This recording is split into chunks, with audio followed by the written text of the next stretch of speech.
नमो भगवते वासुदेवाय नमः। श्री हरि के चरणों में मेरा कोटि कोटि प्रणाम और उनके भक्तों के चरणों में भी कोटि कोटि प्रणाम। रक्षाबंधन में राखी बांधने के ऊपर काफ़ी असमंजस है कि यह त्यौहार 30 तारीख को मनाया जाएगा या 31 तारीख को।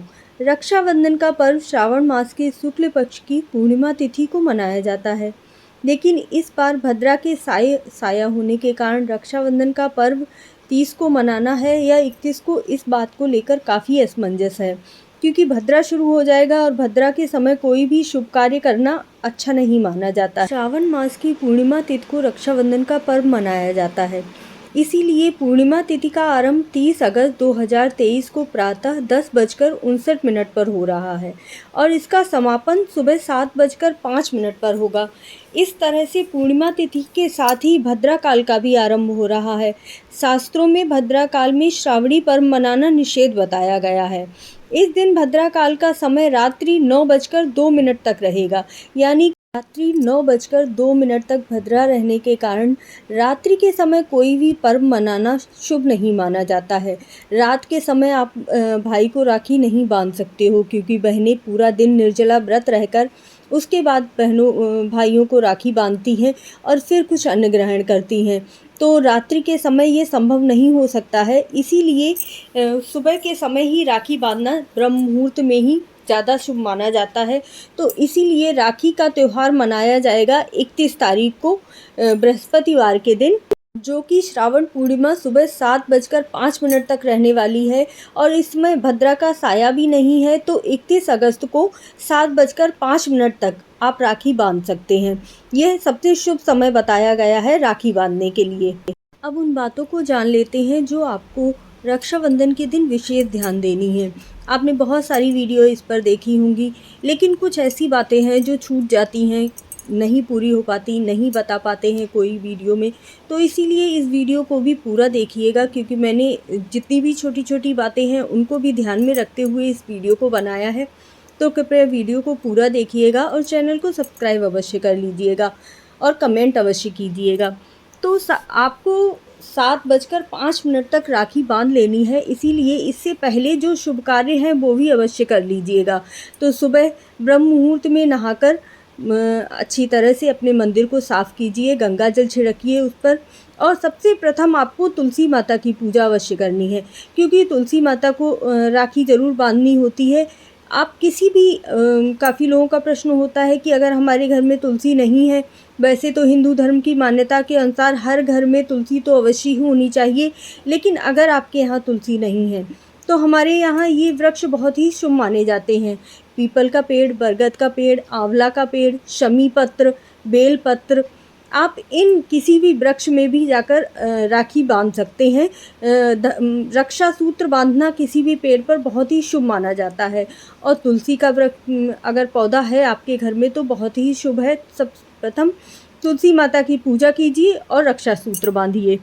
दूसरा, रक्षाबंधन का त्यौहार बृहस्पतिवार के दिन पड़ रहा है, गुरुवार के दिन, तो इसीलिए आप पीपल वृक्ष पर जाकर जल जरूर चढ़ाइएगा, दूध में मिश्रित किया हुआ जल, और एक रक्षा सूत्र पीपल के पेड़ पर भी अवश्य बांध कर आइएगा, और शालिग्राम महाराज की पूजा अवश्य कीजिएगा। दूसरी राखी आपको अपने मंदिर में अपने लड्डू गोपाल रखे हुए हैं तो लड्डू गोपाल को अवश्य बांधिएगा, क्योंकि लड्डू गोपाल भाई के रूप में, बेटे के रूप में, सखा के रूप में, हर रूप में पूजे जाते हैं। तो आपको अपने लड्डू गोपाल को राखी अवश्य ही बांधनी है और उनसे आशीर्वाद प्राप्त करना है। उन्हें हो सके तो कोई गिफ्ट भी अवश्य दीजिएगा। और गणेश भगवान को भी राखी आप बांध सकते हैं। अगर आपने गणेश भगवान अपने मंदिर में रखे हुए हैं तो आप गणेश भगवान को राखी अवश्य बांधिएगा। उसके बाद आपको अपनी पूजा की थाली में दिया, सिंदूर, पाउडर, चावल और मिठाई एक थाली में तैयार कर लेनी है। हाँ, ये अवश्य ध्यान रखिएगा, भाई का सिर और आपका सिर दोनों ही ढके हुए होने चाहिए। किसी रूमाल से या चुनरी से दोनों लोगों को अपना सिर अवश्य ढकना है। बहनों को सबसे पहले पूजा करते हुए भाई की आरती उतारनी है। आरती का बहुत ही महत्व होता है। भाई की जब आरती उतारी जाती है तो जितनी बलाएं हैं, जितनी भी निगेटिविटी है, वो सब भाई के ऊपर से उतर जाती है। इसीलिए सबसे पहले आरती उतारी जाती है। उसके बाद तिलक लगाएं और तिलक के साथ थोड़े से चावल अवश्य लगाने हैं। इससे भाई का घर हमेशा भरा हुआ रहता है। और उसके बाद थोड़ी सी मिठाई खिलाकर आपको रक्षा सूत्र बांधना है। एक बात ध्यान रखिएगा, जब आप राखी बांध रहे हैं तो भाई के हाथ में थोड़े से फूल और अक्षत अवश्य दीजिएगा।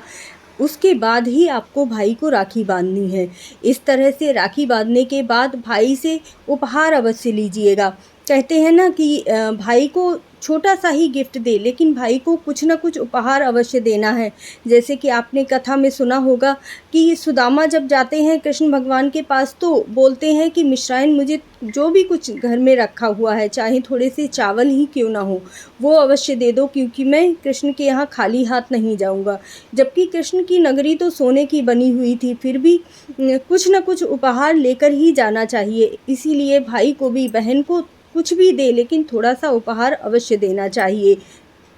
काफ़ी लोगों के प्रश्न होते हैं कि सिर्फ भाई को ही राखी बांधनी है, क्या हम अपने पिता को राखी बांध सकते हैं?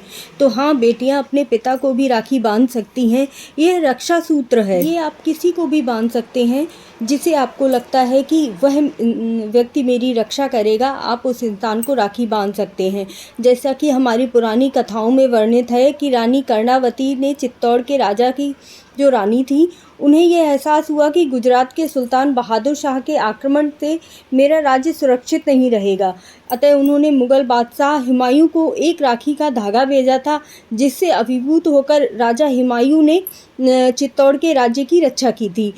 ऐसी कहानी हमारे पुराने इतिहास में वर्णित है। तो आप समझ सकते हैं कि कोई बहन जिसे भी भाई मान सकती है, जिससे भी अपनी रक्षा के लिए प्रण ले सकती है, उससे अपनी राखी बंधवा सकती है। अब राखी आपको कैसी बंधवानी चाहिए? कुछ लोग आजकल प्लास्टिक की राखियाँ बिकने लगी हैं, बहुत तरह तरह की राखियाँ आ गई हैं। तो ऐसी राखी बांधिए जो हार्मफुल ना हो। रेशम की धागा की बनी हुई राखी या कलावे की बनी शुभ मानी जाती है। वैसे तो चांदी और सोने की राखी भी बांधी जाती है, परंतु जैसी आपकी सामर्थ्य हो आप वैसी राखी बांध सकते हैं। खाली कलावे से बनी हुई राखी भी बांधना बहुत ही शुभ माना जाता है। तो आई होप आपने मेरी वीडियो पूरी देखी होगी, उसके लिए धन्यवाद। अगर आपको वीडियो पसंद आई है तो कमेंट में ओम नमः शिवाय, राधे राधे, ओम नमो भगवते वासुदेवाय नमः, जो भी आपकी इच्छा करे वो अवश्य लिख दीजिएगा। और मेरी वीडियो पूरी देखने के लिए धन्यवाद।